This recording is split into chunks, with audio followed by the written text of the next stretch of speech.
guitarhead.com YouTube channel. As ever, I'm Adam McGuinn. This week we're going to be taking a look at what is arguably one of the greatest rock and roll solos by one of the greatest rock and roll bands.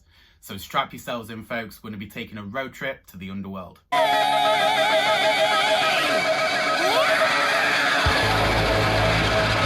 We will break down the signal path to see how we can get close to the AC/DC sound, but more importantly, we'll break down Angus's techniques. So we'll go through the solo phrase by phrase, see what's interesting, see what techniques Angus uses, learn as much as we can from that to use it as part of our own development and create our own unique sound. So come on guys, make sure you've got plenty of fuel in the tank and let's get started. So when you're recreating an AC/DC tone, you want to keep things as simple as possible. So I've just gone straight from my guitar into the amp using the 6v6 tubes. I'm really just cranking that volume to create the natural breakup and overdrive that Angus would have got from his Marshalls.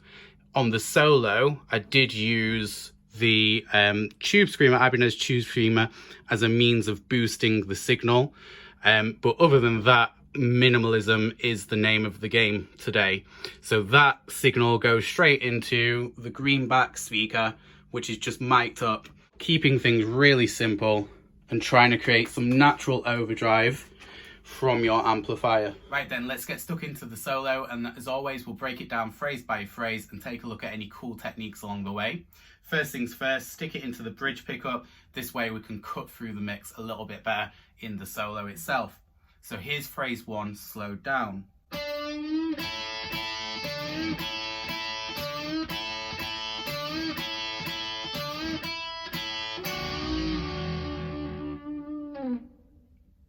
If anyone's familiar with Chuck Berry, which I'm sure you guys are, you'd see that as almost a homage to Chuck himself. Chuck would do a similar figure, similar idea quite often in his guitar solos. So what we're doing is we're bending the 7th fret of the 3rd string and then immediately jumping into a double stop, which is where we play 2 notes at the same time on the 5th fret of strings 2 and 1. Now, this may take a little bit of time to really get a handle on and really execute well, but in terms of technique, what you want to be doing is use your 3rd finger on the bend with the additional 2nd finger behind it. So notice I am actually using 2 fingers to do that bend. And this allows me to have more control over the bend itself. Then we want to use our 1st finger to cover strings 2 and 1 on fret 5, almost in a barring motion, so they are holding both strings at the same time. So when you actually do this to tempo, at full tempo, it means that you're more likely to play accurately and in time.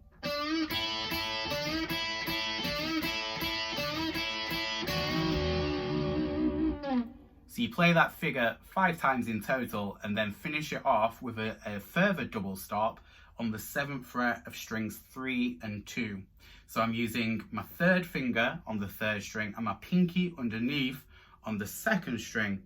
And what I want to do is also bend that 3rd string again. So the 2nd string stays still. We don't bend that note. We're only bending the G string on top.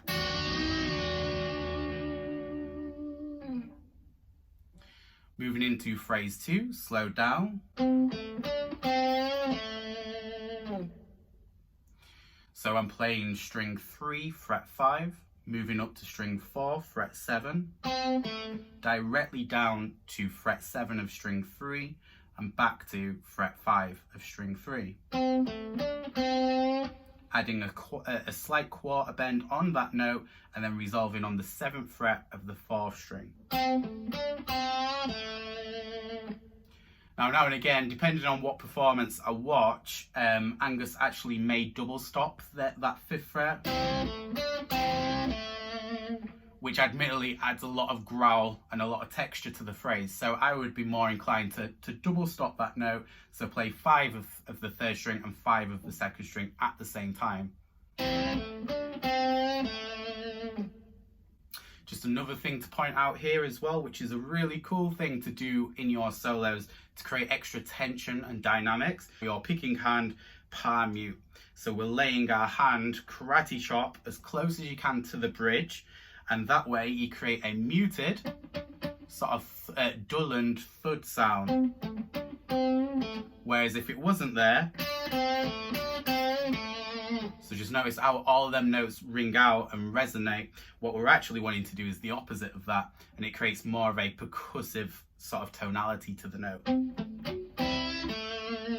Moving into phrase 3.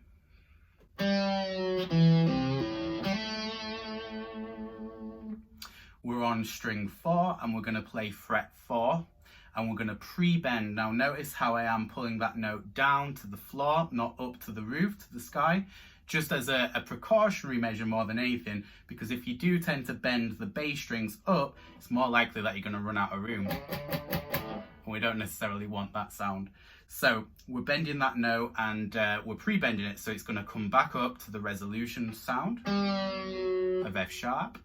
Then we're going to move to the 2nd fret of the 4th string, up to the 3rd fret of the 5th string into a pull-off.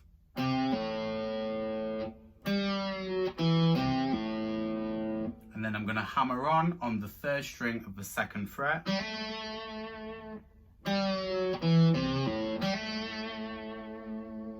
And add a little bit of vibrato there at the end. Moving into phrase 3.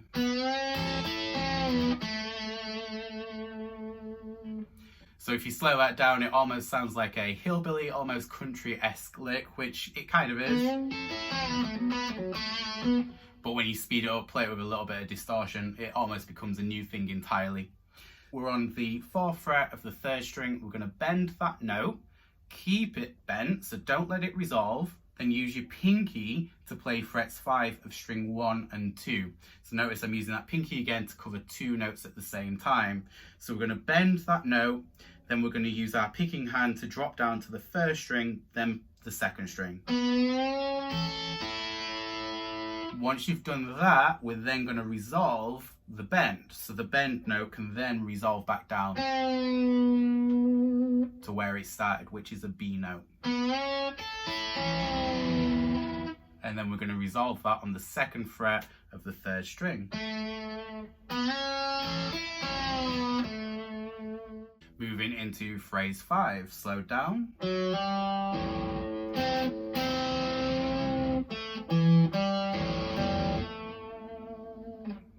Now, one word of advice straight away with this particular phrase is watch your timekeeping. This is very syncopated and very much relies on the timing element of the execution. So we're starting by sliding from the 4th fret of the 4th string into 5, playing an open A on the 5th string. Then we're going to play a double stop on the 5th fret of the 3rd and 2nd strings. Now notice on that 2nd time on the double stop, I added a slight bend. Again, if you're new to things like that, playing double stops, this will take a little bit of time. So just stay patient, it will come. You just need to develop the muscle and the muscle memory to be able to do something like that, where you're actually being able to bend 2 strings at the same time. So all we're doing is bending that down, and then we're resolving it by playing this little phrase with a palm mute again. So have your hand as close to the bridge as you can to create that muted sort of thudding sound. And we're going to play fret 7 of string 4 up to 7 of string 5, then 5 of string 4, then an open A, resolving to 7 of the 4th string.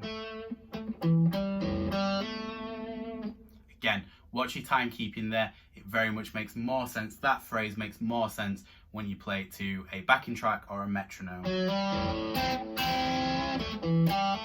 So now we're going to finish off the solo officially with phrase 6, which looks like this.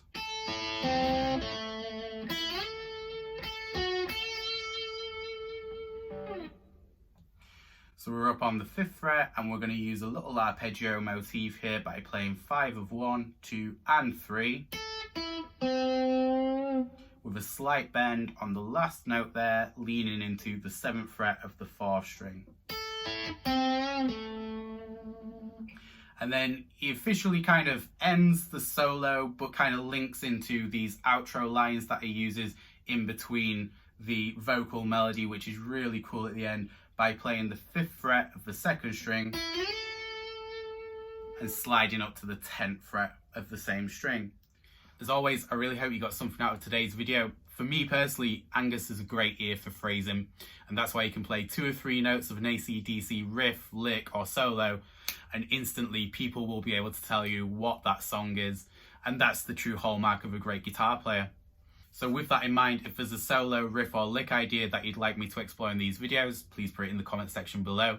Until next time, feel free to go over to the guitarhead.com website and check out such materials as guitar chords and scales, where you'll learn to use particular scales to suit the chords that you're playing over in your solos. I know that's something that I do all the time with my particular solos, and it's a really useful tool. So until next time, goodbye.